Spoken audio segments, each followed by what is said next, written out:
tentang sila pertama Pancasila. Sekarang ada pertanyaan, boleh tidak sih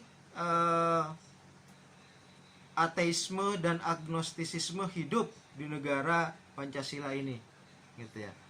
Nah, kalau pertanyaannya seperti itu, gitu ya, jelas memang Pancasila memang memberi kebebasan bagi setiap individu untuk beragama, ya, dan beribadah menurut agamanya itu, gitu ya.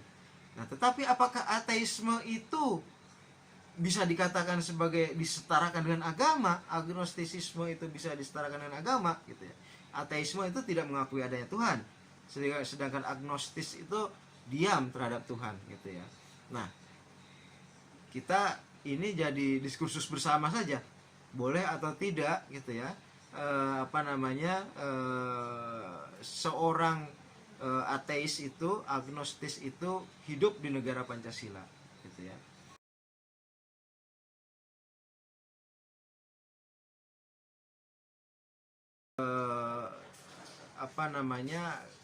Keberagamaan itu sifatnya wajib bagi seluruh individu di Indonesia, gitu ya. Kalaupun ada yang sudah tidak percaya Tuhan, sudah menjadi ateis, kalau itu untuk dirinya sendiri, ya silakan saja, tidak apa-apa, itu kan di ruang privat dia kan. Tetapi dia tidak bisa membawanya ke ruang publik, dia tidak bisa mengajak-ngajak orang untuk menjadi ateis, karena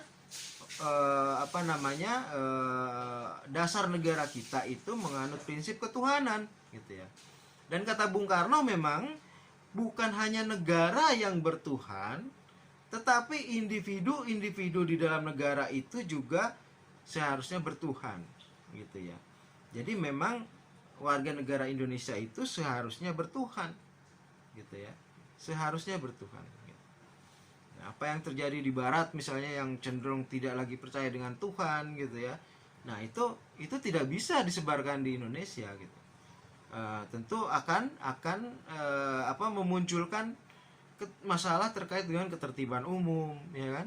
Nanti orang menjadi konflik kalau ada orang yang menyebarkan misalnya ateisme atau bahkan komunisme, gitu. Nah, kalau sudah mengganggu ketertiban umum, maka urusannya polisi, gitu ya. Urusannya kepolisian kalau memang sudah mengganggu ketertiban umum, gitu ya.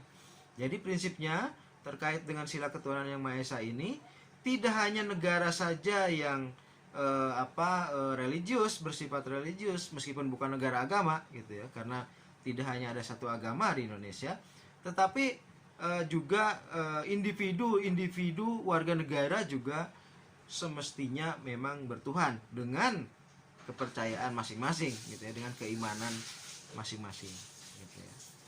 Oke, jadi pada saat masuk ke ruang publik itu istilahnya itu tanggalkanlah jubah keagamaan masing-masing, dan kemudian saling hormat menghormati, saling harga menghargai, gitu.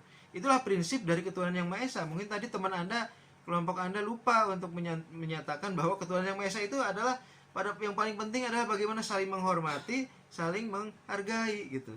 Itulah prinsip toleransi. Jadi ketuhanan yang Maha Esa itu, prinsip yang paling penting dari sila pertama itu adalah toleransi. Tetapi tidak cukup hanya toleransi, juga solidaritas, gitu. Toleransi itu kan artinya menjaga jarak, gitu ya.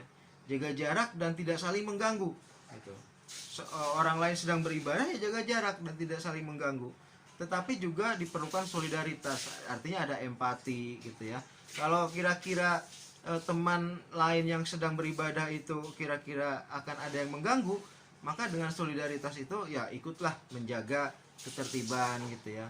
Itu kan yang sering ditunjukkan ketika Natalan misalnya, ada yang menjaga, ketika Idul Fitri di Istiqlal misalnya, kemudian ada pemuda non muslim yang menjaga, gitu ya.